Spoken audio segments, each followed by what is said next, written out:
This story is titled, Wealthy Uncle Discovered I Was Homeless, Living in My Car and Working Multiple Jobs to Pay for Education, while Stepsisters keep humiliating me publicly for this. Hi, Reddit. I'm a 17-year-old girl who used to live a normal life in Boston. My biggest worries were geometry homework and trying to catch the attention of cute boys in my class. It's almost surreal to think back on how simple my life was then. Everything changed on what seemed like an ordinary Monday. My dad had been feeling tired lately, but we all just assumed it was work stress. He was a mechanical engineer and often worked long hours, so being exhausted wasn't unusual for him. One day, I came home from school to find my mom waiting for me in the kitchen. I knew something was wrong immediately. Her face looked off. She gestured for me to sit down at our old wooden table, the one with coffee stains from years ago when Dad would spill his morning cup reading the newspaper. That's when she told me Dad had stage 4 pancreatic cancer. In that moment, it felt like the world stopped spinning. I couldn't breathe, couldn't think. The kitchen walls seemed to close in around me as I tried to process what this meant. The next 8 months were like watching someone else's life in slow motion. Dad got sick so quickly. He lost all his hair from the chemo, and he lost so much weight that his favorite Patriots jersey hung on him like a tent. Despite everything, he still tried to help me with my homework, even on days when he could barely sit up. The last time I saw him at home, he made a joke about my mom's cooking. "Don't let your mom's lasagna kill you before I get back," he said, with that smile that somehow still reached his eyes despite everything. That was just Dad, always trying to make me laugh, even at the worst moments. They took him to the hospital for the last time shortly after that. He died on a Wednesday. It was supposed to be burger night. We always got burgers from that little place on Maple Street, a tradition we'd had since I was tiny. Instead, I found myself sitting in the hospital waiting room under those stupid flickering fluorescent lights, watching my mom cry into her phone as she called relatives to share the news. I thought that was going to be the worst part of my life. Boy, was I wrong. Mom completely fell apart after Dad died. She started dating again barely 2 months later, saying she needed to feel alive again or whatever. That's how she met Thomas, some hotshot real estate developer who started showing up everywhere. He was always bringing Mom expensive gifts and taking her on weekend trips. I tried to be happy for her. Dad wouldn't have wanted her to be sad forever, right? Then she dropped the bomb. She was marrying Thomas less than a year after Dad died. She didn't even tell me they were engaged. I found out when she made me try on a junior bridesmaid dress she had already bought without asking me. The wedding was at some fancy country club in Newport, filled with Thomas's rich friends who looked at us like we were some charity case he had adopted. I spent most of the reception hiding in the bathroom trying not to cry. That's when everything really changed. Mom and Thomas moved into his massive house in Greenwich, a place with a pool and tennis court. But apparently, there was no room for me. Mom said I'd be more comfortable living with Dad's sister in Nashville. More comfortable for who, Mom? So I got shipped off like some unwanted Amazon package to Nashville. Aunt Catherine lived in a huge house in the rich part of the city with Uncle Peter and my cousins, Oliver, 16, and Isabella, 17. We used to be super close when we were kids. They'd visit every summer, and we'd spend weeks making up games, building blanket forts and playing hide and seek in the garden. But everything was different now. Suddenly, I wasn't the fun summer cousin anymore. I was the unwanted extra person in their house. They acted like I was taking up their space, eating their food, and breathing their precious air. Oliver would accidentally knock over my stuff all the time, and Isabella was always making these comments about how her clothes were too expensive to lend me. When I first arrived, I didn't have proper clothes for Tennessee weather, but apparently helping me out was too much to ask. Aunt Catherine was the worst of all. She made it super clear that I was a burden from day one. Can you believe she started charging me rent? Who even charges rent to a high school student? And the really messed up part? My mom just stopped calling, like completely. She'd send money sometimes, but never enough to cover Aunt Catherine's rent. I tried calling Mom regularly at first. She was always too busy with her new life. Too busy at Pilates, too busy at charity events, too busy for her own kid. I'd see pictures on Instagram of her and Thomas on vacation in Europe or at fancy parties, living this whole other life where I didn't exist. She even archived all our old family photos, the ones with Dad and me. She said they didn't match her new profile aesthetic, like I was just some old furniture that didn't go with her new decor. I started having these dreams where I was back in our old kitchen, where everything was normal. I'd wake up crying in this weird bedroom at Aunt Catherine's, staring at the fancy wallpaper that probably cost more than everything I owned, feeling like I'd lost both parents instead of just one. After the first month at Aunt Catherine's, she hit me with a rent increase. She said it was because of property taxes or whatever. I was like, I'm 15, but okay, I guess I need a job. That's when Isabella oh so helpfully told me about this 24-hour laundromat that was hiring in what she called the sketchy part of Nashville. It was this rundown building wedged between a closed-down toy store and a super suspicious phone repair shop. I'm pretty sure they never actually repaired any phones there. The owner was this old guy named Earl, who took one look at me and said I was way too young for the midnight shift. I told him I could start that night and wouldn't complain about the pay. Suddenly, my age wasn't such a big deal anymore, so my life became this crazy schedule that still gives me anxiety thinking about it. I worked from midnight to 6 a.m. at the laundromat, dealing with the weirdest people you can imagine. The worst part wasn't even the weird customers. It was how cold that place got. The heating barely worked, and Tennessee winters aren't Chicago bad, but they're still pretty rough. I'd wear like 3 hoodies just to survive my shift. They never put that in the job description. But one job wasn't enough to cover Aunt Catherine's rent plus basic stuff, like food and school supplies. So I started working at a gas station too, a place called Quick Stop, from 4 p.m. to 10 p.m. every day. This is where my dear cousins decided to make my life extra fun. The Quick Stop was right by their fancy private school, where the tuition probably cost more than I made in a year. Oliver and his friends thought it was hilarious to come in during my shifts and just trash the place, knocking over candy displays I'd just organized, spilling their slushies accidentally all over the floor, and leaving opened bags of jerky everywhere. Isabella was worse, though. She was sneakier about it. She'd come in with her cheerleader friends, and they'd do this thing where they'd talk super loud about me like I wasn't there. Oh my God, can you imagine having to work here? Like I'd literally die. Oh, look at her uniform, it's so polyester. Then they'd take awful pictures of me trying to clean up their messes and post them on their social media. School stuff got bad too. I was going to the public high school nearby, and somehow Isabella made sure everyone there knew about my jobs. People started leaving quarters on my desk for laundry, and someone stuck a name tag on my locker that said Washer Girl. Real creative, guys. I was basically sleeping through all my classes. Who could stay awake when you're working from midnight to 6 a.m., trying to do homework from 7 a.m. to 2 p.m., and then working again from 4 p.m. to 10 p.m.? My grades started dropping, and teachers kept asking if everything was okay at home. I just told them I was adjusting to the move. The only good thing about the laundromat job was this homeless guy named Carl. He wasn't like the other weird customers. He showed me how to fix the quarter machine when it got stuck and taught me which customers were okay to let slide when they were a quarter short. One night, Carl told me, "Kid, you're living life on expert mode right now." It made me laugh for the first time in weeks. He disappeared when winter hit hard, and I still worry about what happened to him sometimes. Uncle Peter owned the building, though I never saw him there.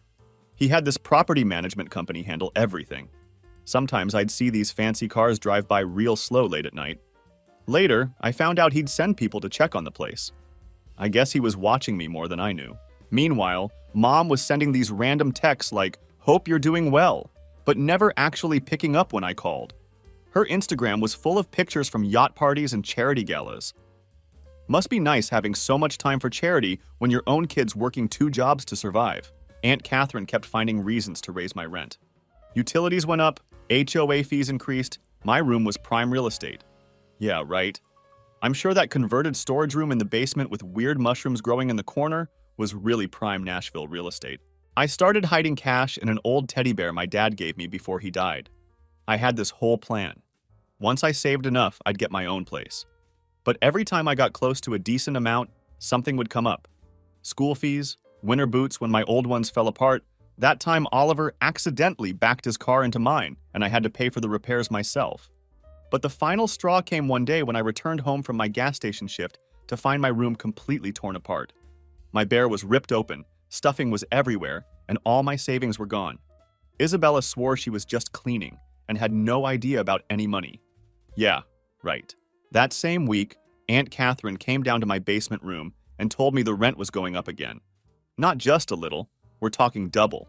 She said something about property values in the area increasing. I did the math and realized that even with both jobs, I couldn't afford it anymore. But here's the thing. I'd been taking classes at a community college nearby. Nothing fancy, just basic requirements, trying to get ahead while still in high school. My counselor there said I might be able to get financial aid if I took more classes. That meant I had to make a choice. Keep paying Aunt Catherine's crazy rent or try to get an education. I picked education. I didn't really have a plan, just knew I couldn't stay there anymore. I packed up what fit in my Toyota, a car with weird rust spots all over it, where the heat only worked if you kicked the dashboard in exactly the right spot. But it was mine. The first night sleeping in my car was actually kind of peaceful. I parked behind the laundromat and used my work keys to sneak in and use the bathroom. I had this whole setup. Recline the driver's seat all the way back, use my work backpack as a pillow, and layer like 5 blankets I'd borrowed from the lost and found box. I thought to myself, this isn't so bad. Then winter hit. A real Tennessee winter. The kind where your breath freezes mid-air. My car's battery started dying because of the cold, so I couldn't run the heat much. But the hardest part wasn't even the cold or lack of sleep. It was trying to look normal at school. Try explaining to your chemistry teacher why your homework is all wrinkled and smells like laundry detergent, or why you're wearing the same 3 outfits over and over. The school counselor kept trying to talk to me, but what was I going to say? Oh yeah, I live in my car, but don't worry, it's parked in a really nice alley. Then my dear cousin Oliver decided to play detective. I guess he got suspicious about why I wasn't around the house anymore. He followed me one night after my laundromat shift, and the next day, their TikTok had this whole video series called My Homeless Cousin, a documentary. They filmed everything. My frost-covered windows, me trying to study using the light from the laundromat sign. They even caught me changing clothes in the back seat once. The videos went viral in their rich kids circle. People started driving by the laundromat at night, honking their horns and throwing stuff at my car. Cops started coming around more too. Every couple of nights, there'd be a knock on my window. Can't sleep here, miss. So I'd drive around until they left, then come back. I spent a lot of nights just driving in circles, watching my gas gauge get lower and lower, praying I'd have enough to get to work the next day. You know what's weird, though? I started noticing this black Cadillac parked across the street some nights. It was always in a different spot, but always there. Tinted windows, engine running. At first, I thought it was the cops, or maybe some creep, but they never bothered me. They just sat there like they were watching. One night, the temperature dropped to -2 degrees Fahrenheit, the kind of cold that makes your eyes hurt. My car wouldn't start, my phone was dead, and the laundromat was closed for repairs. I thought, well, this is it. This is how I die. They're going to find me frozen like those rats in the alley. I wrapped myself in every piece of clothing I owned and tried to think warm thoughts. That's when someone knocked on my window. I looked up to see Uncle Peter standing in the snow, like it was totally normal to be out at 2 a.m. in Arctic temperatures. He just said, I think we need to talk. Turns out that black Cadillac was his. He'd been watching me through the laundromat security cameras for weeks and sending people to check on me. He said he wanted to see what I was made of. Who does that kind of messed up test? But honestly, at that point, I was too cold to care about his weird teaching methods. So there I was, basically turning into a human popsicle in my car, and Uncle Peter just standing there in his expensive wool coat, looking at me through the window. I thought he was going to lecture me or call the cops or something. Instead, he said, my office has better heating, like this was some totally normal situation. His office was this small room above the laundromat that I'd never been in before. Turns out he had this whole private space up there. A desk, mini fridge, coffee maker, even a little bathroom. While I was defrosting my fingers around a cup of actually good coffee, he just sat there watching me, like he was trying to solve a puzzle. Finally, he said, you know, your dad and I used to sleep in a car too. I almost dropped my coffee. I'd always known Uncle Peter as this crazy rich real estate guy who wore suits that probably cost more than my car. But then he started telling me this story I'd never heard before. Apparently, he and Dad grew up super poor. Like, their mom worked 3 jobs and still couldn't afford rent most months, kind of poor. Uncle Peter pulled out his phone and showed me this ancient photo of 2 skinny teenagers sitting in a van, eating beans straight from a can. That's your dad on the left, he said. And yeah, it was the same goofy smile I remembered, just on a much younger face. The whole time he was telling me this story, I was sitting there trying to process it. Like, how did they go from homeless teenagers to, well, this? That's when he told me about the laundromat. The original owner used to let them hang out inside during really cold nights. They'd help him fix machines, clean up, whatever needed doing. When the owner got sick, he offered to sell them the place. Dad had just started college on scholarship, but Uncle Peter had been working construction, saving every penny. So the owner sold it to him for basically nothing. That was his first property. Then he started pulling out all these old documents from his desk, property deeds, contracts, business plans, all with Dad's notes in the margins. When your dad got sick, Uncle Peter continued, he made me promise two things. First, to look out for you, and second, to make sure you learned how to look out for yourself. Then he gave me this look and said, "Gotta say, you're doing better at the second part than I expected." I was sitting there trying not to cry, failing pretty badly at it to be honest, when he dropped the real surprise. Turns out he owns like half the block around the laundromat now. Apartment buildings, stores, even that sketchy phone repair place. He'd been watching me through security cameras the whole time and sending his guys in the Cadillac to keep an eye on me. "You work 2 jobs without complaining," he said. "You kept your grades up, found ways to survive most people wouldn't think of, and even kept that laundromat running better than the manager I hired." He actually smiled when he said that last part. "Earl told me you fixed the quarter machine. Took my maintenance guy 3 tries to figure that out." That's when he pulled out this key and said it was for an apartment above his office. A whole studio apartment I didn't even know existed. He told me it was mine, no rent, as long as I kept working at the laundromat and kept my grades up. I tried to say no, like this felt too much like charity or something, but he shut that down real quick. "This isn't charity," he said. "This is an investment. You've got your father's brains and your own kind of determination. I'm investing in that." Then he showed me this whole file he'd kept.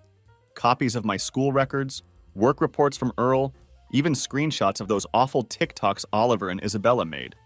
"They thought they were shaming you," he said, "but all I saw was someone who refused to break. It's weird, you know? All this time I thought he was this cold, rich guy who didn't care, who let his wife treat me like garbage. Turns out he was testing me. Messed up way to do it, yeah, but I kind of get it now. He wanted to see if I had what my dad had, that thing that makes you keep going when everything's against you." Before I left his office that night, he said something else about Dad. He told me about their last conversation when Dad was in the hospital. Dad made him swear not to just hand me everything. Said I needed to learn to be strong on my own first. But Uncle Peter added, he also said to know when enough was enough. And kid, you've more than proved yourself. I spent that night in a real bed for the first time in months. The apartment wasn't fancy, just one room with a kitchenette and bathroom, but it was warm, clean, and safe. But the morning after Uncle Peter gave me the apartment, I woke up to my phone blowing up with texts from Aunt Catherine. Turns out Oliver had driven by the laundromat on his way to school, saw me walking down from the upstairs apartment, and he took pictures. Because of course he did. Aunt Catherine showed up at the laundromat during my shift, wearing her designer workout clothes and looking like she was about to explode. She started screaming about how I was trying to steal her husband, how I'd been seducing him or whatever. Like, yeah, Aunt Catherine, I totally seduced him by being homeless and fixing washing machines. Super sexy. The customers were all staring.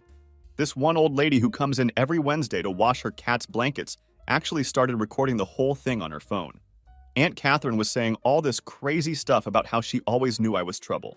How I was just like my mother, trying to take advantage of rich men. I was just standing there with a mop in my hand, wearing my gross work uniform thinking, is this really happening right now? Then Earl came out from the back room and told Aunt Catherine she needed to leave before he called the cops. She left, but not before telling me this wasn't over.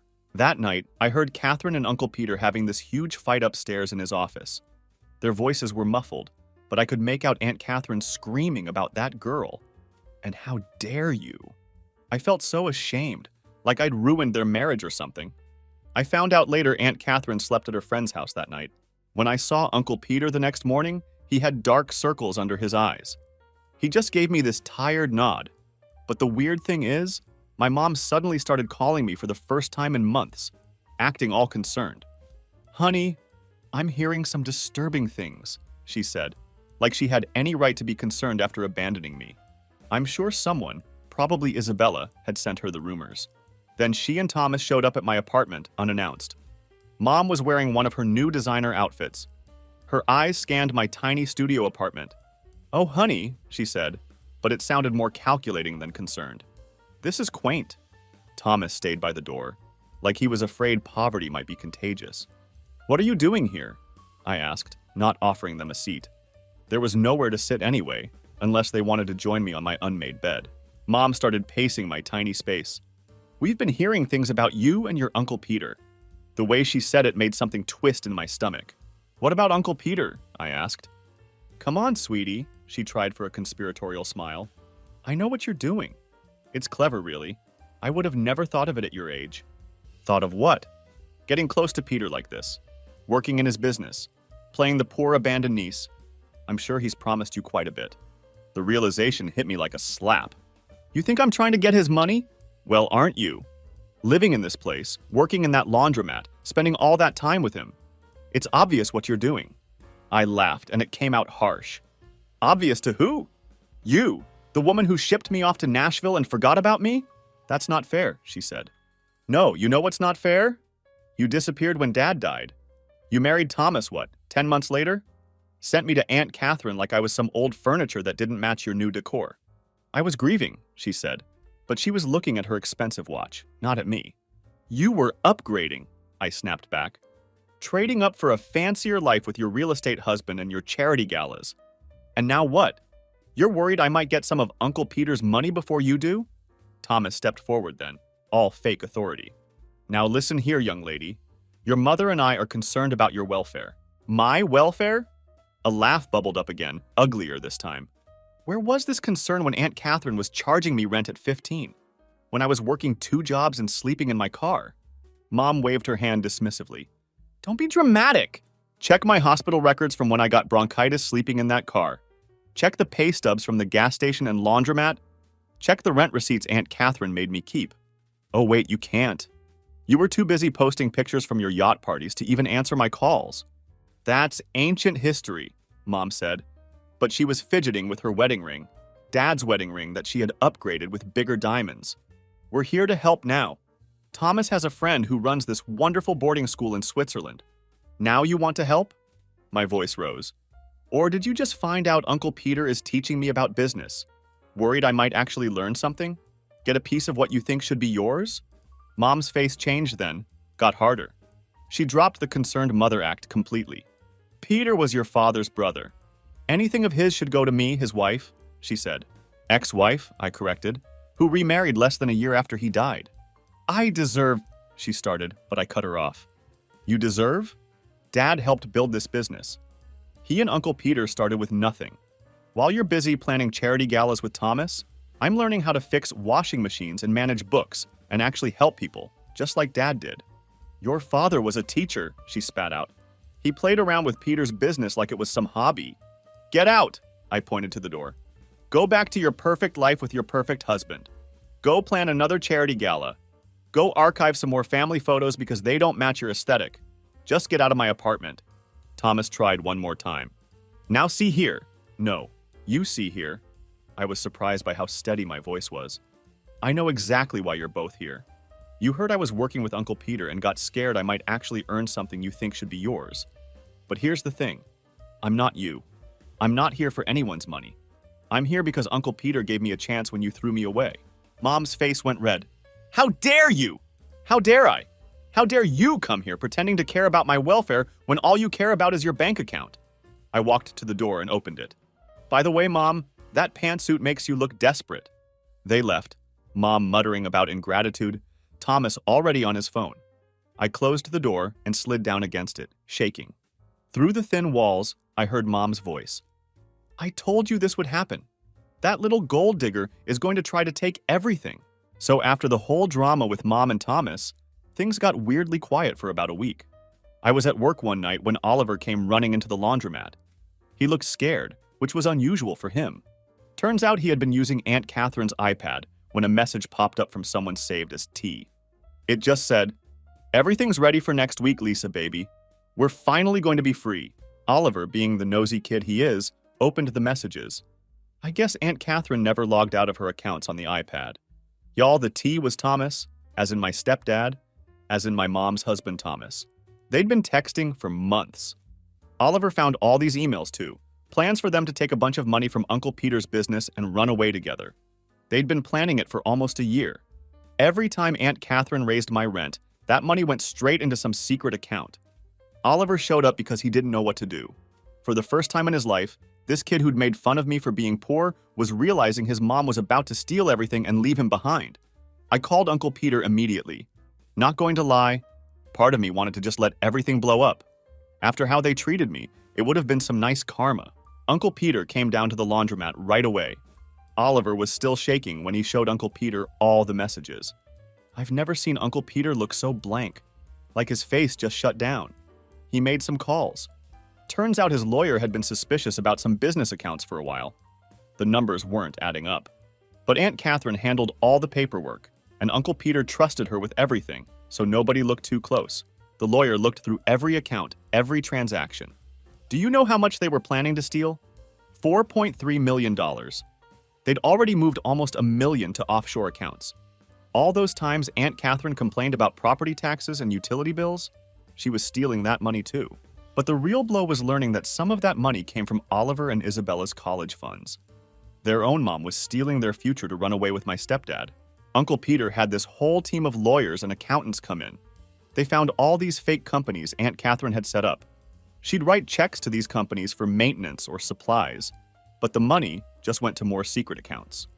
While all this was happening, Aunt Catherine was acting totally normal, still posting her workout selfies on Instagram, still running her PTA meetings, still pretending to be this perfect mom. Thomas was the same, taking my mom to charity events, buying her expensive stuff, playing the devoted husband. The lawyers said we needed to wait and get more evidence before confronting them. But Isabella found everything on the iPad too. She came to my apartment one night, mascara all over her face from crying, asking if she could stay with me. For the first time in her life, she didn't have a perfect place to sleep. It was weird having her there. This girl who'd made fun of me for being homeless was now basically homeless herself. She couldn't stand being in the same house as Aunt Catherine after learning everything. She slept on my tiny futon, used my cheap shampoo, wore my Target clothes. She kept saying sorry for how she treated me, but honestly, watching her realize that money doesn't make you a good person was enough. Uncle Peter had his IT guys tracking all the accounts, watching every transaction. The plan was to catch them right before they tried to run. But Aunt Catherine must have figured out something was up because she started moving money faster. The next morning was Oliver's 18th birthday party. Aunt Catherine had planned this huge thing at their house, hired a DJ, catering, even got some mini golf set up in the backyard. She was acting extra nice to everyone, probably because she thought it was her last weekend there. Uncle Peter decided that was when we'd confront them. We would have all the evidence ready and get everybody in one place. I remember Isabella asking if we should warn my mom first, but Uncle Peter said no. We needed to see her genuine reaction to know if she was involved. The morning of Oliver's birthday party was weird. Like, super weird. Aunt Catherine was running around arranging centerpieces and checking the catering while literally planning to disappear with my stepdad the next day. Isabella and I were helping set up, both knowing everything was about to explode, trying to act normal. Oliver looked like he was going to throw up every time his mom hugged him. Uncle Peter had this whole plan. His lawyer would show up unexpectedly during the party with some urgent paperwork. They'd gather everyone in the living room, then drop all the evidence. The FBI was actually waiting nearby. Yeah, actual FBI agents, because apparently stealing millions from legitimate businesses while planning to flee the country is kind of their thing. Mom showed up early, all excited about the party.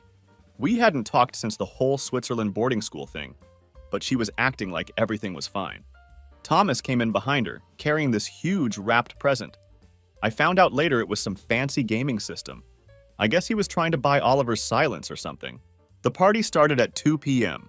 All these rich kids from Oliver's school showed up in BMWs and Mercedes their parents bought them. The DJ was playing music. People were swimming in the pool. Everything looked completely normal. Except for Isabella, Oliver, and me just watching Aunt Catherine and Thomas, who kept checking their phones and whispering to each other. Around 4 p.m., the lawyer showed up carrying this thick folder and looking super serious. Aunt Catherine's face when she saw him. I wish I had a picture. She knew. They gathered everyone in the living room. Some of Oliver's friends tried to stay, but Uncle Peter said family only in this voice that made them leave real quick. Mom was complaining about interrupting the party, but then the lawyer started laying out documents on the coffee table. Bank statements, emails, transfer records, pictures of Aunt Catherine and Thomas together from some private investigator. With each paper he put down, the room got quieter.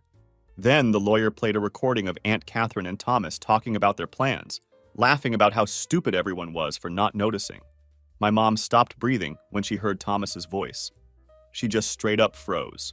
Aunt Catherine tried to say the recording was fake, but then Uncle Peter pulled out her iPad, the one Oliver had found the messages on, and started reading their texts out loud. Y'all, the screaming that happened next was unreal. Mom launched herself at Thomas and started hitting him with her purse, which had like 1,000,000 metal things in it, by the way. Aunt Catherine tried to run for the door, but the FBI guys were already there. Some agent lady just goes, "Catherine Anderson, you're under arrest for wire fraud and embezzlement." They took them both away in handcuffs. Thomas kept yelling about how he had a good explanation. Aunt Catherine was crying about how we'd ruined her life. But you know what the worst part was? Neither of them even looked at their kids. Like, your son's 18th birthday party just got turned into a crime scene, and you can't even say sorry? Mom had a complete breakdown, like full-on hysterics. Turns out Thomas had been using her money too. She'd signed a bunch of papers without reading them because she trusted him, and he'd basically stolen everything she had left from Dad's life insurance. The next few weeks were crazy. The FBI investigation found even more stuff. Aunt Catherine and Thomas had been planning this for over a year. They had fake passports, offshore accounts, this whole secret life ready to go. They'd stolen from pretty much everyone, the business, the kids' college funds, even charity money from those fancy events they were always going to. While all this was happening, Uncle Peter was watching how everyone handled it. Isabella and Oliver basically moved into my tiny apartment. We had this whole system. Oliver slept on the futon, Isabella shared my bed, and we all shared one bathroom, which was interesting. They both got jobs at the laundromat. Isabella was actually really good with customers when she wasn't being mean to them, and Oliver, the kid's got talent for fixing machines. He figured out a problem with the industrial dryer that even the repair guy couldn't fix. Mom went to rehab, not for drugs or anything, just to deal with everything. She'd been so focused on looking perfect and having the perfect rich life that she'd ignored all the red flags about Thomas. Uncle Peter really stepped up. He's been teaching us all about the business. He says he wants us, me, Isabella, and Oliver, to run it together someday. We each have different strengths. I'm good with numbers like my dad was. Isabella's great with people when she tries, and Oliver's got this weird genius thing with machines. Last week, we all went to visit Dad's grave for the first time together. Uncle Peter told us more stories about him, about how he'd helped build this whole business while still being a teacher because he believed in helping people. Aunt Catherine and Thomas are in jail now. Turns out stealing millions and planning to flee the country is kind of illegal. They're both trying to blame each other, which would be funny if it wasn't so sad. Oliver and Isabella still struggle with it. Like, imagine finding out your mom cared more about running away with someone else's husband than she did about you. But you know what's weird? We're actually better now. Like, all of us. Mom's dealing with her issues instead of hiding them behind designer sunglasses. Isabella and Oliver learned what it's like to actually work for things. And I learned that sometimes letting people help you isn't weakness. Sometimes I look around at my life now and can't believe how different everything is from a year ago. Like, I'm sitting here in the laundromat office, my office now, I manage the place, and it hits me. Although I lost my family, I'm doing much better now. TLDR. Found out my aunt and stepdad were secret lovers planning to steal millions and run away. They got arrested at a birthday party. Mom had a breakdown and went to rehab. My cousins learned humility through laundry. We all somehow became a real family. Also, Dad was playing 4D chess from beyond the grave. Life is weird sometimes, but it worked out in the end. That's my story. I bet you didn't expect all that drama from a story about a laundromat. Now, if you'll excuse me, I've got some quarters to count and washing machines to fix, just like Dad would have wanted.